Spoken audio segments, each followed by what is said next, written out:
wabarakatuh dan selamat siang. Perkenalkan, nama saya Islawati, dosen Prodi Analis Kesehatan Stikes Penderita Husada Bulukumba dengan NIDN 0929118903. Dalam program pengajaran, mata kuliah yang pernah saya ampu adalah kimia dasar, kimia analitik, toksikologi klinik, analis makanan dan minuman, analis air, praktek klinik kesehatan pertama, PKK 2, PKK 3, dan PKL. Khusus konsentrasi bidang ilmu saya yang akan saya jelaskan pada hari ini adalah kimia analitik. Metode pengajaran saya dalam menyampaikan mata kuliah kimia analitik menggunakan teknik DIA. Mengapa mata kuliah ini dihadirkan dalam Prodi Analis Kesehatan? Karena mata kuliah ini menjadi mata kuliah dasar dan menjadi prasyarat untuk mata kuliah selanjutnya dalam rumpun keahlian dan menjadi dasar dalam pemeriksaan analisis. Sebelum saya menjelaskan lebih lanjut mengenai teknik pengajaran saya, maka saya akan menjelaskan mengenai deskripsi singkat, luaran yang diharapkan, dan mode pembelajaran kimia analitik. Kimia analitik merupakan salah satu mata kuliah dalam rumpun keilmuan dan keterampilan. Kimia analitik merupakan kompetensi penunjang untuk program studi analis kesehatan Stikes Penderita Husada Bulukumba. Mata kuliah ini mempelajari analisis kimia kualitatif anorganik yang menjadi dasar pemeriksaan kimia klinik, analisis air, makanan dan minuman, serta K3 dan pasien safety. Fokus pembelajaran adalah menyiapkan peserta didik supaya memiliki keterampilan dalam melakukan analisis kimia kuantitatif non-instrumentasi, termasuk di dalamnya membuat praksi serta menerapkan konsep K3 pada saat melakukan praktik kimia analitik. Juga, mata kuliah ini merupakan kelas eksplorasi di mana lebih menekankan suasana diskusi, presentasi argumen-argumen, dan praktikum. Mata kuliah ini wajib dikuasai oleh mahasiswa sebagai calon lulusan analis kesehatan. Dengan mengikuti mata kuliah ini, maka mahasiswa akan memahami dan mampu menerapkan konsep analisa kualitatif dan analisis kuantitatif anorganik dalam pemeriksaan laboratorium kesehatan. Untuk bisa mencapai tujuan tersebut, maka mahasiswa akan diberikan topik-topik yang akan dibahas selama 14 kali pertemuan menggunakan media online dan offline. Nah, setelah kita tahu gambaran singkat mata kuliah yang saya ampuh, maka saya akan menjelaskan teknik pengajaran saya dalam menerapkan metode DIA. Yang pertama, delivery. Bagaimana saya menyampaikan perkuliahan pada mahasiswa? Penyampaian menggunakan beberapa literatur utama, diantaranya buku ajar kimia analisis dan kimia analitik dasar untuk mahasiswa analis kesehatan. Yang kedua, case study di kelas setiap minggunya dan membuat rangkuman setiap chapter dalam buku rujukan, namun presentasinya diacak secara individu. Dan hal ini mendorong mahasiswa untuk aktif dan berani bertanggung jawab karena setiap mahasiswa memiliki potensi yang sama untuk maju dan hanya dibutuhkan dorongan untuk melakukannya. Yang kedua, interaction. Bagaimana saya berinteraksi dengan mahasiswa? Dalam perkuliahan saya menggunakan metode berkomunikasi di kelas dan di luar kelas. Di dalam kelas, saya selalu mendorong mahasiswa untuk berpartisipasi aktif dalam bertanya dan mengemukakan isu-isu yang berkembang di kelas, dan proses belajar mengajar menjadi dua arah. Setiap pekannya, saya mengangkat contoh kasus kesehatan kontemporer yang berkaitan dengan kimia analitik, baik dari segi konsep maupun dalam prosedurnya, sehingga menciptakan suasana belajar dua arah. Yang kedua, komunikasi di luar kelas. Saya menggunakan Telegram dan WhatsApp sebagai sarana diskusi di luar kelas, yang mana mahasiswa saya izinkan untuk mengontak saya 1 kali 24 jam selama 7 hari jika memiliki masalah dalam melaksanakan tugas dan yang lainnya. Yang ketiga, assessment. Bagaimana saya menilai mahasiswa? Pada pertemuan awal, saya dan mahasiswa akan menyepakati kontrak perkuliahan. Dalam kontrak ini memuat cara menilai dan bobotnya, dan dipastikan mahasiswa tahu lebih awal aspek-aspek penilaian dan bobotnya, sehingga mahasiswa dapat membuat strategi dalam mencapai nilai yang paling memuaskan untuk mereka.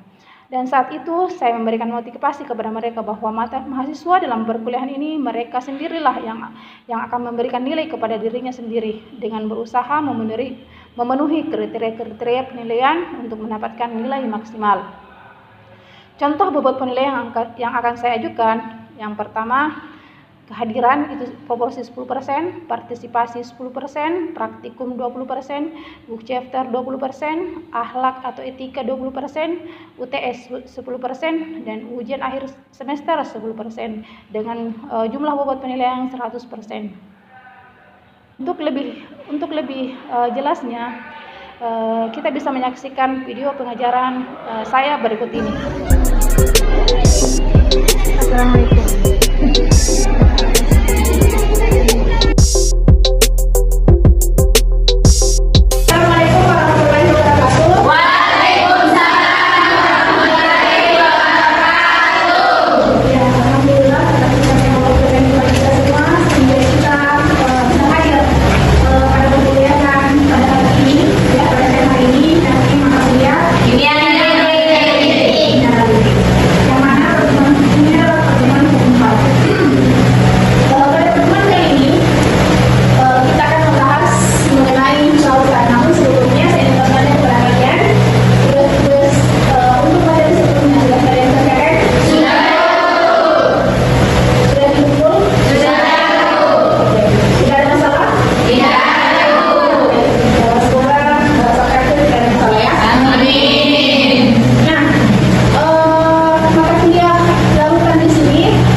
Yang kedua, ini mengenai keracunan alkohol oplosan, ya.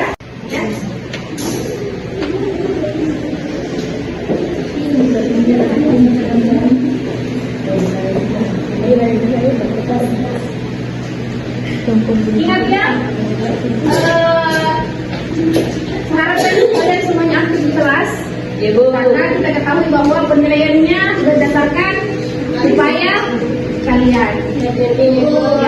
Yang mana salah satu penilaian kita adalah keaktifan.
Bapak dengan bagian per juta atau setara per miliar atau ppn.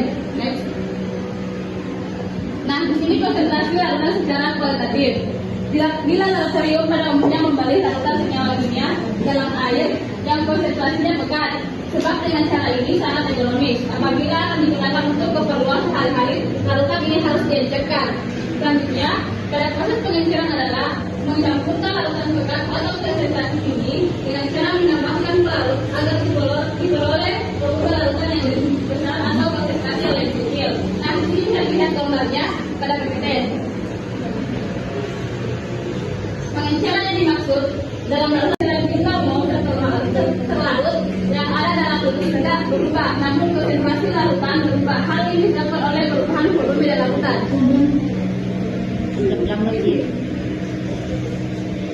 Nah, konsentrasi larutan secara kuantitatif. Yang pertama persen menyatakan bahwa jumlah gram atau mol atau satu larut dalam 100 bagian larutan, persen massa dan volume adalah cara paling sederhana untuk menyatakan konsentrasi suatu larutan dengan membandingkan massa atau volume masing-masing. 1% yang umumnya digunakan adalah persen berat, persen volume, dan persen berat atau volume. Nah, di sini persen massa. Konsentrasi persen larutan adalah jumlah bagian berat terlarut yang terdapat dalam 100 bagian berat larutan dengan rumus yang digunakan yaitu bisa dilihat persen berat larutan sama dengan berat satu larut dibagi dengan berat larutan dibagi dengan 100%.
Sampaikan dalam video kali ini, semoga bermanfaat. Assalamualaikum warahmatullahi wabarakatuh.